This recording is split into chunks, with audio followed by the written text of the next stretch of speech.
Telangana cabinet సమావేశం కొనసాగుతోంది. CM Revanth అధ్యక్షతన మంత్రివర్గం భేటీ అయ్యింది. అసెంబ్లీ బడ్జెట్ సమావేశాల నిర్వహణపై కేబినెట్ భేటీలో చర్చించనున్నారు. జీహెచ్ఎంసీ ఎన్నికలతో పాటు ఎంపీటీసీ, జడ్పీటీసీ ఎన్నికలపై చర్చించనుంది. రైతు భరోసా నిధుల విడుదలపై నిర్ణయం తీసుకునే అవకాశం ఉంది. మెట్రో తొలిదశ టేక్ ఓవర్ పైన కేబినెట్ చర్చించనుంది.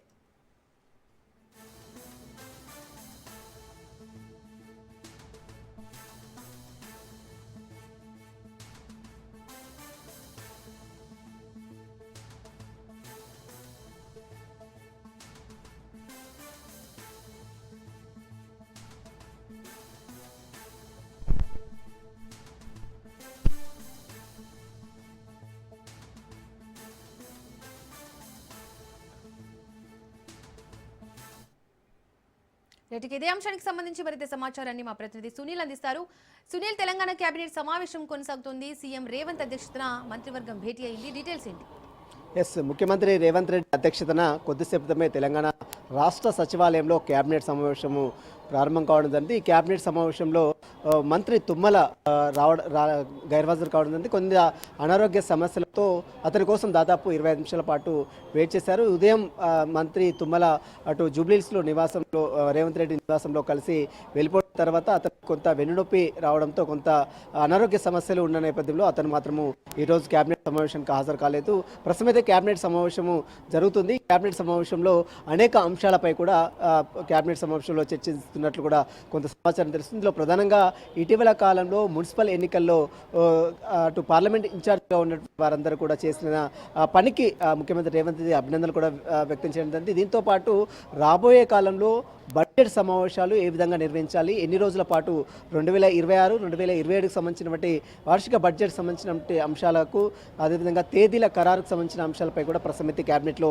చర్చిస్తున్నట్టు కూడా సమాచారం తెలుస్తుంది. దీంతో పాటు రాబోయే కాలంలో మున్సిపల్ కార్పొరేషన్లు ఇప్పటికే గ్రేటర్ హైదరాబాద్ని 3 మున్సిపాలిటీలు చేశారు. గ్రేటర్ హైదరాబాద్ మున్సిపల్ కార్పొరేషన్తో పాటు మరోవైపు మల్కాజ్గిరి మున్సిపల్ కార్పొరేషన్ కావడం, మరోవైపు సైబరాబాద్ మున్సిపల్ కార్పొరేషన్, ఈ మున్సిపల్ కార్పొరేషన్ ఏర్పాటు చేసినప్పుడు కూడా వాటికి సంబంధించినటువంటి అధికారుల నియామకం ఇంకా జరగలేదు. కాబట్టి వాటికి సంబంధించినటువంటి ఎన్నికలు ఎప్పుడు నిర్వహించాలి, తర్వాత ఎగ్జామ్స్ తర్వాత నిర్వహించాలా, లేదా ఎంపీటీసీ, జెడ్పీటీసీ ఎన్నికల తర్వాత నిర్వహించాలా, ఎలక్షన్స్ ముందు కండక్ట్ చేయాలా అనేది కూడా ప్రస్తుత కేబినెట్లో చర్చిస్తున్నట్టు కూడా సమాచారం. దీంతో పాటు స్థానిక సంస్థల ఎన్నికలు, ఎంపీటీసీ, జెడ్పీటీసీ ఎన్నికలకు సంబంధించిన నిర్వహణ ఎప్పుడు నిర్వహించాలన్న దాంట్లో కూడా ఈరోజు కేబినెట్లో చర్చిస్తున్నట్టు కూడా సమాచారం. ఎందుకంటే కేంద్రం నుంచి 15th కమిషన్, ఫైనాన్స్ కమిషన్ నుంచి రావాల్సినటువంటి దాదాపు 500 కోట్ల బకాయిలు ఇంకా రావాల్సినటువంటి అవసరం ఉంది. కాబట్టి ఈ ఎలక్షన్స్ నిర్వహిస్తేనే 500 కోట్లు కేంద్రం నుంచి వచ్చే అవకాశం లేదు. కాబట్టి వాటిని కేవలం 500 కోట్లు చూసుకుంటేనే ఎగ్జామ్స్ దృష్టిలో ఉంచుకొని ఎంపీటీసీ, జెడ్పీటీసీ ఎన్నికలు మార్చి లోపే ఈ ఎలక్షన్స్ కండక్ట్ చేయాలా, లేదా ఎగ్జామ్స్ తర్వాత ఈ ఎలక్షన్స్ని కండక్ట్ చేయాలన్న అంశాలపై కూడా కేబినెట్లో చర్చించి కీలక నిర్ణయం కూడా తీసుకునే అవకాశం ఉంది. ఇక దీంతో పాటు తెలంగాణ రాష్ట్ర ప్రభుత్వం ఎంతో ప్రతిష్టాత్మకంగా మెట్రో మొదటి దశ, హైదరాబాద్ మెట్రో రైలు మొదటి దశ ప్రాజెక్ట్ని టేక్ ఓవర్ చేసేందుకు ఎల్ఎన్టీ సంస్థతో ఇప్పటికే ఎల్ఎన్టీ సంస్థ చైర్మన్ సుబ్రహ్మణ్యంతో ఇప్పుడు రాష్ట్ర ముఖ్యమంత్రి రేవంత్ రెడ్డి కూడా ఒక ఒప్పందానికి రావడండి. 15,000 కోట్ల బకాయిలు మొత్తం కూడా ఇప్పటికే రాష్ట్ర ప్రభుత్వం చెల్లించేందుకు అగ్రిమెంట్ చేసుకోవడం జరిగింది. దీంతో పాటు ఈక్విటీ రూపంలో 2,000 కోట్లు కూడా చెల్లించాలి. దానికి సంబంధించినటువంటి ఫైనాన్షియల్ స్టేట్మెంట్, ఫైనాన్షియల్ రిపోర్ట్ మొత్తం కూడా ఇప్పటికే రాష్ట్ర ప్రభుత్వంకి నివేదిక వచ్చింది. కాబట్టి వాటికి సంబంధించిన విషయాలపై కూడా కేబినెట్లో చర్చించి ఈ నెల అంటే మార్చి 31 వరకు అటు హైదరాబాద్ మొదటి దశ మెట్రో రైల్ టేక్ ఓవర్ చేసేందుకు రాష్ట్ర ప్రభుత్వం ఇప్పటికే అన్ని విధాలుగా సిద్ధమైంది. దానికి సంబంధించినటువంటి కేబినెట్ అప్రూవల్ కోసం ఈరోజు నిర్ణయం కూడా తీసుకునే అవకాశం ఉంది.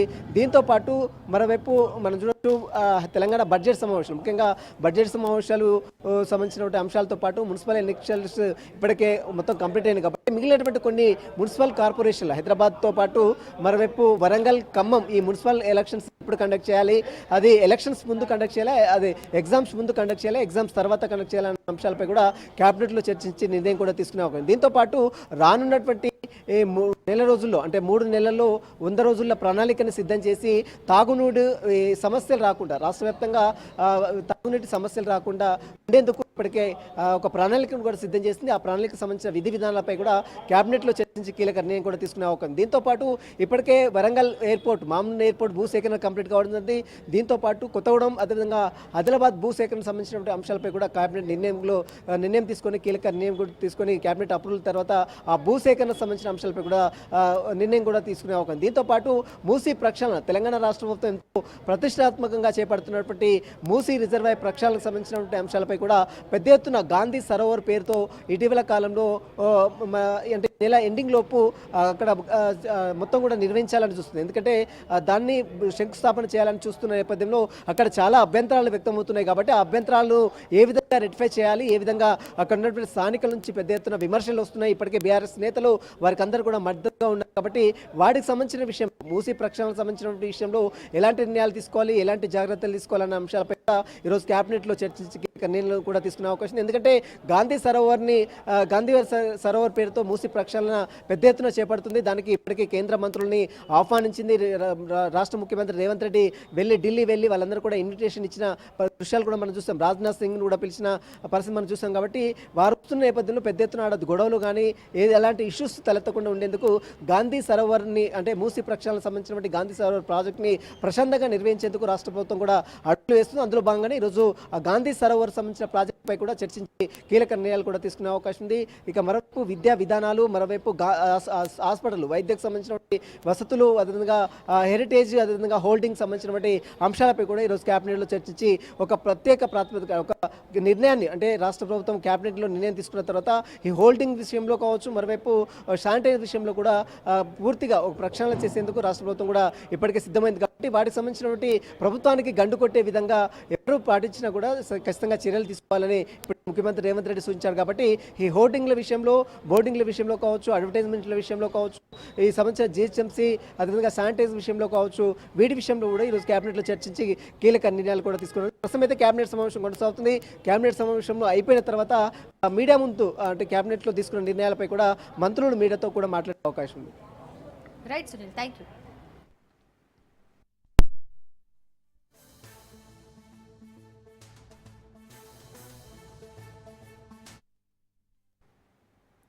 అనాథాశ్రమాల్లో ఉంటున్న పిల్లలు ఆత్మవిశ్వాసంతో చదువుకోవాలని మంత్రి సీతక్క అన్నారు. తమ ప్రభుత్వం ఎప్పుడూ అండగా ఉంటుందని పిల్లలకు ఆమె భరోసా ఇచ్చారు.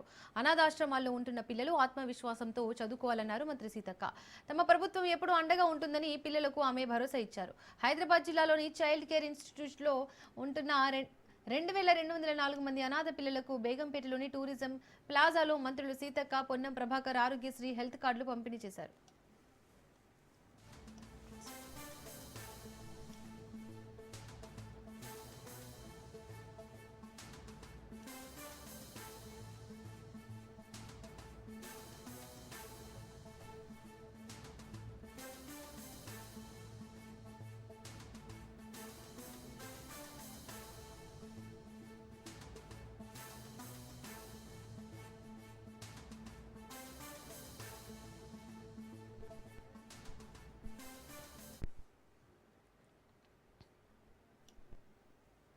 హైదరాబాద్ కోటి డిఎంహెచ్ఓ కార్యాలయం ఎదుట ఆశా వర్కర్ల నిరసన చేపట్టారు. 3 నెలల నుండి జీతాలు అందడం లేదంటూ ఆందోళనకు దిగారు. కనీస వేతనం 18,000 ఇవ్వాలని డిమాండ్ చేస్తున్నారు. తమ సమస్యలను పరిష్కరించాలని ఆశా వర్కర్లు తెలిపారు. పోలీసులు ఆశా వర్కర్ల మధ్య జరిగిన తోపులాట జరిగింది. సంఘటనా స్థలంలో ఆశా వర్కర్ స్పృహ తప్పి పడిపోయింది. దీంతో పోలీసులు ఆశా వర్కర్ను వెంటనే అంబులెన్స్ లో ఆసుపత్రికి తరలించారు.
రాజమండ్రి కల్తీపాల ఘటనపై ఏపీ సీఎం చంద్రబాబు స్పందించారు. కల్తీపాల ఘటన బాధాకరమన్నారు. ఈ ఘటనలో 4 చనిపోగా 2 వెంటిలేటర్పై ఉన్నారని తెలిపారు. మరో 8 మందికి చికిత్స కొనసాగుతుందని చెప్పారు. మృతుల కుటుంబాలకు ప్రగాఢ సానుభూతి తెలియజేశారు. పాలతోనే డయాలసిస్ సమస్య వచ్చిందన్నారు. కల్తీపాల బాధ్యులను వదిలేది లేదని తేల్చి చెప్పారు. పాల వ్యాపారి నాగేశ్వరరావును అరెస్ట్ చేశామని చెప్పారు. కల్తీ చేస్తే ఎవరిని వదిలిపెట్టే ప్రసక్తే లేదని స్పష్టం చేశారు. దోషులపై కఠిన చర్యలు తీసుకుంటామన్నారు. కల్తీపాల మృతుల కుటుంబాలకు పరిహారం ప్రకటించారు. ఒక్కో కుటుంబానికి 10 లక్షల చొప్పుల పరిహారం అందిస్తామని వెల్లడించారు.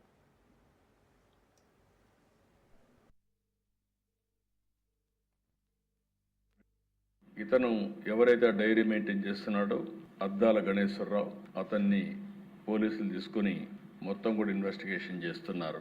ఏదేమైనా దిశ అన్ని విధాలు కూడా 360 డిగ్రీ ఇప్పుడే మంత్రి గారు చెప్పినట్టు ఎంక్వైరీ చేస్తున్నాం. నేను ఒకటే విజ్ఞప్తి చేస్తున్న ప్రతి ఒక్కరికి ఉదాసీనత ఏమాత్రం పనికిరాదు. ఒకవేళ కావాలని చేసుంటే ఏదైనా కక్కుర్తిపడి కలుషితం చేయంటే మాత్రం చాలా సీరియస్గా ఉంటాం. ఒకవేళ ఏం జరిగిందో మొత్తం ఎస్టాబ్లిష్ చేసి దోషులపైన కఠినమైన చర్య తీసుకుంటాం. మళ్ళా ఒకసారి విజ్ఞప్తి చేస్తున్న రాష్ట్రంలో ఉండే ప్రతి ఒక్కరు కూడా కల్తీ చేయడం కానీ అడల్ట్రేషన్ రావడం కానీ ప్రజలకు ఇబ్బంది కలిగే విధంగా ఎవ్వరు ప్రవర్తించినా ఈ ప్రభుత్వం ఉదాసీనంగా ఉండదు, చాలా కఠినంగా ఉంటాం. ఆ విషయం గుర్తుపెట్టుకోవాల్సిందిగా మరొక్కసారి హెచ్చరిస్తూ, ఎవరైతే చనిపోయారో ప్రాథమికంగా 4 చనిపోయారు. ఆ 4కి ఒక 10 లక్షల రూపాయల చొప్పున ఆర్థిక సహాయం చేస్తూ, అదే సమయంలో ఎవరైతే హాస్పిటల్లో ఉన్నారో వాళ్ళని పూర్తిగా రికవర్ అయ్యే వరకు వారికి ఎంత డబ్బులైనా ఖర్చు అయినా ఆ డబ్బులు కూడా ఖర్చు పెట్టి వారికి పూర్తిగా సహకరిస్తామని చెప్పి మరొకసారి తెలియజేసుకుంటూ, చనిపోయిన కుటుంబాల పట్ల నా ప్రగాఢ సానుభూతి తెలియజేసుకుంటూ, ఆ చనిపోయిన వాళ్ళకి ఆత్మశాంతి కలిగారు భగవంతుని ప్రార్థిస్తూ, ఇతను ఎవరైతే డైరీ మెయింటైన్ చేస్తున్నాడో అద్దాల గణేశ్వరరావు, అతన్ని పోలీసులు తీసుకుని మొత్తం కూడా ఇన్వెస్టిగేషన్ చేస్తున్నారు. ఏదేమైనా దిశ అన్ని విధాలు కూడా 360 డిగ్రీ ఇప్పుడే మంత్రి గారు చెప్పినట్టు ఎంక్వైరీ చేస్తున్నాం. నేను ఒకటే విజ్ఞప్తి చేస్తున్న ప్రతి ఒక్కరికి ఉదాసీనత ఏమాత్రం పనికిరాదు. ఒకవేళ కావాలని చేసుంటే ఏదైనా కక్కుర్తిపడి కలుషితం చేయంటే మాత్రం చాలా సీరియస్గా ఉంటాం. ఒకవేళ ఏం జరిగిందో మొత్తం ఎస్టాబ్లిష్ చేసి దోషులపైన కఠినమైన చర్య తీసుకుంటాం. మళ్ళా ఒకసారి విజ్ఞప్తి చేస్తున్న రాష్ట్రంలో ఉండే ప్రతి ఒక్కరు కూడా కల్తీ చేయడం కానీ అడల్ట్రేషన్ రావడం కానీ ప్రజలకు ఇబ్బంది.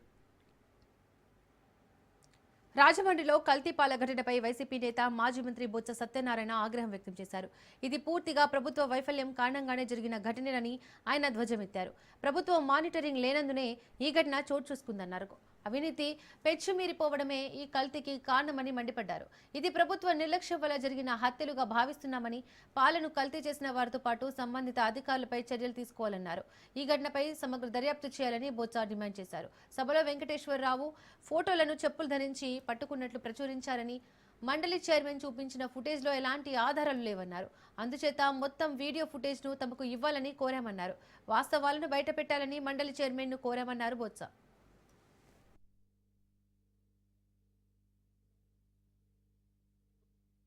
రాజమండ్రిలో పాలు కల్తీ అయ్యి 4 వ్యక్తులు చనిపోవడం, 4 వ్యక్తులు చనిపోవడం, సుమారు ఒక 20 మంది వరకు కూడా హాస్పిటలైజ్ అవ్వడం. ఇక్కడ వ్యక్తులను ఆపాదించడం కాదు, ప్రభుత్వం తాలూకు వైఫల్యం అని చెప్తాను. ఎందుకంటే ప్రభుత్వం రెగ్యులేటరీ లేకపోవడం వల్ల, మానిటరింగ్ లేకపోవడం వల్ల, ప్రభుత్వంలో అవినీతి పెచ్చిపెరిగిపోవడం వల్ల, అవినీతిపై దిగువ స్థాయిలో పెరిగిపోవడం వల్ల ఈ మరణాలు జరిగాయి. ఇది వాస్తవం. వ్యవస్థ చీరోజు పట్టలేదు కదండి. కల్తీ సారాలను వచ్చి చనిపోయారంటే విన్నాము, కల్తీ పాళ్ళు చనిపోయింది. ఈ మధ్యకాలంలో ఎక్కడైనా మనం ఉన్నామండి ఈ రాష్ట్రంలో? అంటే ఎంత విచ్చలవిడిగా ఈ రాష్ట్రంలో కల్తీలు అనేవి జరుగుతున్నాయో ఈ ప్రభుత్వం వచ్చిన తర్వాత. ఎందుకంటే ప్రభుత్వంలో పాలన గాలికి వదిలేశారు. ఏ శాఖ మీద కూడా ఊరికనే రోజు మీ 2-3 ఉన్నాయి కదా, ఈటీవో లేకపోతే ఏబిఎన్నో లేకపోతే TV5 లేకపోతే ఇంకో నేను పేరు కాదు, మీరు మోస్తున్నారు. వాస్తవాలు పక్కన పెట్టి కాకపోతే ఏంటండి ఇది? ఎంత తప్పు అండి ఇది? వృద్ధులు తిన్నారు. Welcome back to news. Chit chat లో మంత్రి నారా లోకేష్ కీలక వ్యాఖ్యలు చేశారు. ఇండియా ఫైనల్ కు వెళ్తే మ్యాచ్ చూడడానికి వెళ్తానని, ఒకవేళ జగన్ వస్తానంటే ఆయనను కూడా తీసుకెళ్తానన్నారు మంత్రి లోకేష్. ఇందాపూర్ తో హెరిటేజ్ కు ఎలాంటి సంబంధం లేదన్నారు. పన్నీర్ చీజ్ తయారీలో మాత్రమే కలిసి పనిచేస్తున్నాయన్నారు మంత్రి లోకేష్. సీనియర్ నేత బోత్సకు కో పార్ట్నర్ కు కో మ్యానుఫ్యాక్చరింగ్ కు తేడా తెలియడం లేదన్నారు.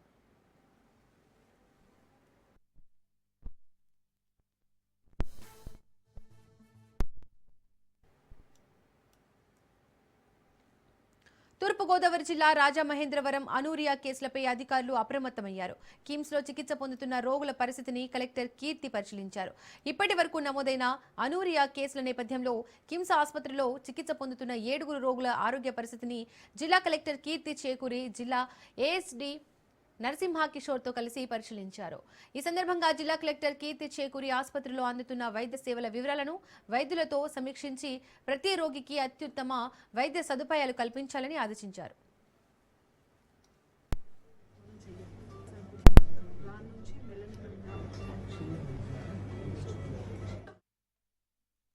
చికిత్స పొందుతున్న 7 5 పరిస్థితి స్థిరంగా ఉందని, 2 వెంటిలేటర్పై ప్రత్యేక వైద్య సేవలు అందిస్తున్నట్లు వైద్యులు కలెక్టర్కు వివరించారు. రోగుల ఆరోగ్య పరిస్థితిని నిరంతరం పర్యవేక్షిస్తూ అవసరమైన అన్ని వైద్య చర్యలు తీసుకుంటున్నట్లు తెలిపారు. ముఖ్యమంత్రి స్థాయిలో సమీక్ష నిర్వహించడం జరుగుతోందని వెల్లడించారు. జిల్లా యంత్రాంగం పరిస్థితిని ఎప్పటికప్పుడు సమీక్షిస్తోందని, క్షేత్రస్థాయిలో పరిశీలన చేయడం జరుగుతోందని కలెక్టర్ స్పష్టం చేశారు.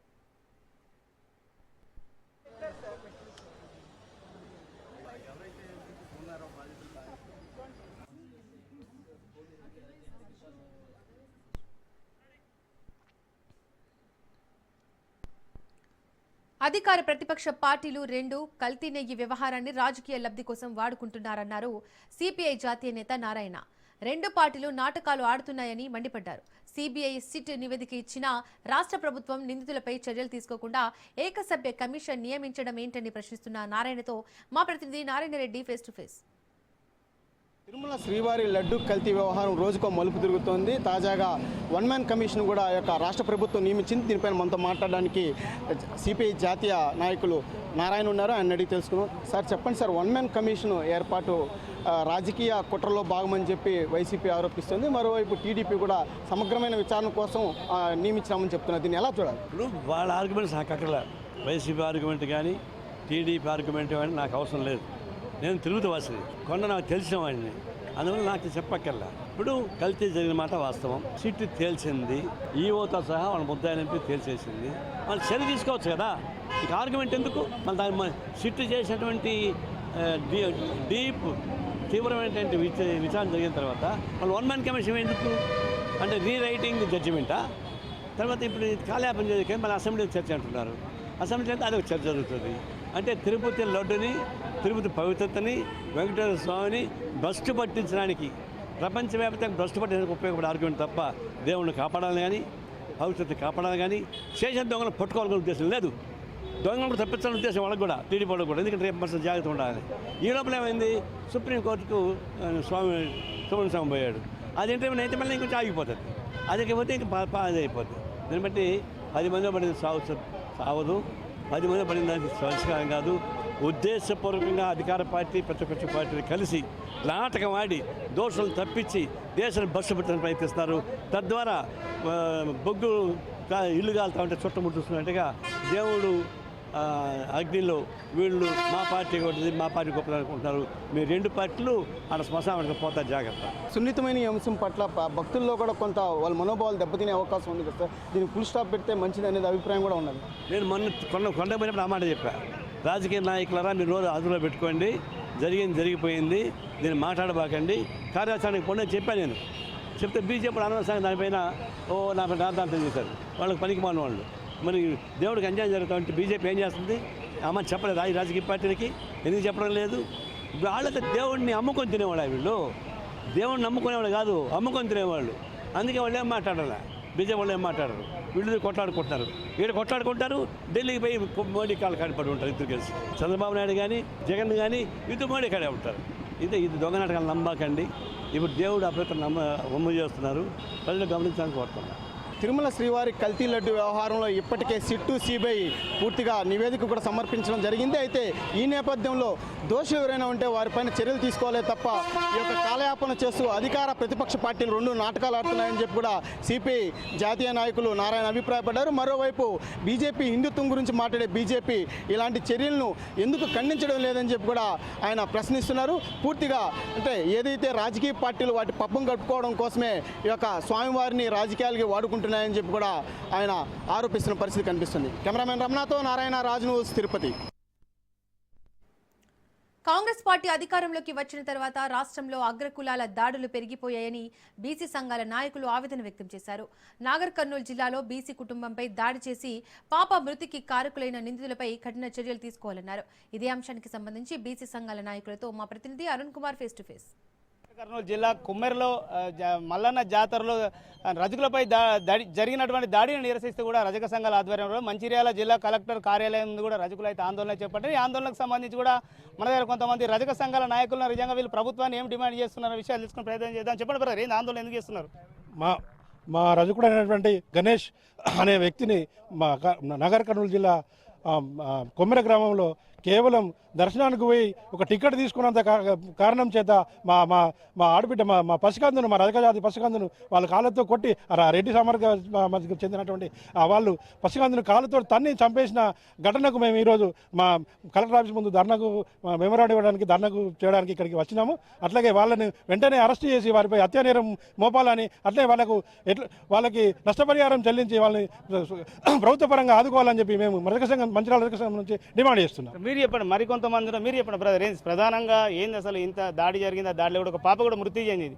ఏం కోరుకుంటున్నారు అంటే ప్రభుత్వాన్ని ఏం డిమాండ్ చేస్తున్నారు? ఎవరైతే దాడికి పాల్పడవారో వాళ్ళ మీద ఎటువంటి చర్యలు తీసుకోవాలని ప్రభుత్వానికి డిమాండ్ చేస్తున్నారు? అక్కడ జరిగిన సంఘటన నాగర్ కర్నూలు కొమ్మెరలో జరిగిన సంఘటన, దాని మీద మేము ఒకటే డిమాండ్ చేస్తున్నాం ప్రభుత్వానికి. ఎందుకంటే పసికందును కాళ్ళతో దాన్ని చంపిన పాపం వాళ్ళ ఎవరైతే ఆ మృతికి కారణమైనరో ఆ ఆలయ కమిటీ కానీ, ఆ ఊరు సర్పంచ్ కానీ, అక్కడ ఉన్నవారు ఎవరైతే రెడ్డి సామాజిక వర్గానికి చెందిన వారు ఎవరైనా కానీ వాళ్ళని అరెస్ట్ చేసి వాళ్ళకి శిక్ష పడేలాగా చేయాలి. అదేవిధంగా కుటుంబం నష్టపోయిన పాపను కోల్పోయింది కాబట్టి ఆ కుటుంబానికి ఆదుకోవాలి, నష్టపరిహారం చెల్లించాలి, ఆ కుటుంబాన్ని ఆదుకోవాలి ప్రభుత్వం. మేము ఒకటే రేవంత్ రెడ్డి గారు చెప్పేది అంతా రెడ్డి సామరిక వర్గం కాబట్టి మరి మీ అండ చూసుకొనే ఇలా చేస్తానేమో అని మాకు అనిపిస్తుంది. మరి మేము ప్రతి ఒక్క ఇంటికి పోయి మేము ఆడబిడ్డలాగా అందరి ఇళ్లకు పోయి పని చేసుకొని బతికే మా కులము మరి ఆడబిడ్డలాగా మమ్మల్ని దీవిస్తారు కూడా. ప్రతి ఒక్కరి ఇంట్లో మాకు కుల మతం మాకు భేదాలు లేవు. ఇలా ప్రతి ఒక్కరు మేము మా తల్లిదండ్రులు అనుకొని మేము వాళ్ళకు సేవ చేస్తాం. అలాంటిది మీకు సేవ చేసే వాళ్ళ మీద గింత ఘోరంగా దాడి చేశారంటే మా పరిస్థితి ఏంటిది? రేపు ఇళ్లలో పని చేసే పరిస్థితి మాకు లేదు. మాకు అంటే ఇళ్లలో పని చేయాలంటే భయం అవుతుంది. మేము ఒక టెంపుల్కి పోయి దర్శనానికి పోతే ఆ దర్శనానికి ఒక 100 రూపాయలు టికెట్ తీసుకోవడానికి కారణంగా అంటే చాకలి కులం అనే ఒక కుల వ్యవస్థ దాని మీద వాళ్ళు మమ్మల్ని వంచివేయాలన్న విధంగా అలా చిత్రహింసలు పెట్టి ఇచ్చేసారు. కాబట్టి ఖచ్చితంగా ఒకటే మేము మంచిర్యాల రజక సంఘం కోరుకునేది, ఖచ్చితంగా కుటుంబాలకు నష్టపరిహారం చెల్లించాలి, వాళ్ళని అరెస్ట్ చేసి శిక్ష వాళ్ళకి వేయాలి. లేకపోతే ఈ ఆందోళన కొనసాగుతూనే ఉంటుంది. ఏదైతే కుమ్మరి గ్రామంలో జరిగినటువంటి ఈ యొక్క ఘటన రాష్ట్ర వ్యాప్తంగా రజక సంఘాలుగా బీసీ సంఘాలుగా ఈ యొక్క దాడిని ఖండిస్తున్నాం. ఏదైతే ఆ దాడి చేసినటువంటి ఉపేందర్ రెడ్డి, శ్రీనివాస్ రెడ్డి, శ్రీకాంత్ రెడ్డి, బండిరెడ్డి అంటే ఎవరైతే ఇంకా వివిధ రెడ్డిలో ఉన్నారో వాళ్ళు ఇప్పటికి కూడా అరెస్ట్ చేయకపోవడం వల్ల మేము అదే రాష్ట్ర వ్యాప్త రజక సంఘం కూడా తీసుకున్నటువంటి నిర్ణయాలు కూడా మేము ఈరోజు దానిలో భాగంగానే మంచిర్యాల జిల్లా వ్యాప్తంగా మేము రజక సంఘం తరఫున ఈరోజు మేము ఆందోళన కార్యక్రమం నిర్వహిస్తున్నాం. రేపు రాబోయే రోజుల్లో వాళ్ళు అరెస్ట్ చేసి వాళ్ళకి ఎఫ్ఐఆర్ కాపీ చేయకుండా వాళ్ళని అరెస్ట్ చేయకుండా ఉంటే ఖచ్చితమైనటువంటి రాష్ట్ర ప్రభుత్వం మాకున్నటువంటి రాష్ట్ర నాయకత్వం పిలుపు మేరకు ఆల్రెడీ కార్యాచరణ నిర్వహిస్తూ ఉన్నారు. ఇవాళ ఏది జరగకుండా రేపటి నుంచి ఆందోళన కార్యక్రమాలు నిర్వహిస్తామని చెప్తూ, అదేవిధంగా యూనివర్సిటీకి ఐలమ్మ పేరు పెట్టినటువంటి ఈ ప్రభుత్వం ఇప్పుడు అదే ఆడపిల్లలను అదే రజకులను హీనంగా చూస్తున్నటువంటి చర్య మనకు కళ్ళ ముందు కనబడతా ఉన్నది. కానీ దాన్ని ఏదైనా మీరు ఆలోచన చేసి వాళ్ళకు ఉన్నటువంటి వాళ్ళందరినీ అరెస్ట్ చేసి శిక్షించవలసిందిగా మేము మా రజక సంఘం తరఫున కోరుతున్నాం. ఏదైతే జాతరలో దైవ దర్శనానికి వెళ్ళినటువంటి వాళ్ళని కూడా కేవలం టికెట్ తీసుకోలేనటువంటి నిపుణతో కూడా దాడి చేసి ఒక చిన్న పాప మరణానికి కారణమైనటువంటి ఎవరైతే ఉన్నారో వాళ్ళందరిపై కూడా ఖచ్చితంగా ప్రభుత్వం చర్యలు చేపట్టాలి. లేదంటే కూడా ఇటు బీసీ సంఘాల ఆధ్వర్యంలో రాబోయే రోజుల్లో కూడా తీవ్ర స్థాయిలో కూడా ఆందోళనలు ఉంటాయి. ఆందోళనలో ఎటువంటి అవాంఛనీయ ఘటనలు జరిగినా కూడా ప్రభుత్వం బాధ్యత వహించాలనేది బీసీ సంఘాల నాయకులు ప్రభుత్వాన్ని డిమాండ్ చేస్తున్నటువంటి పరిస్థితి. Camera person Srinivas, Arun Kumar, Raj news, Mancherial.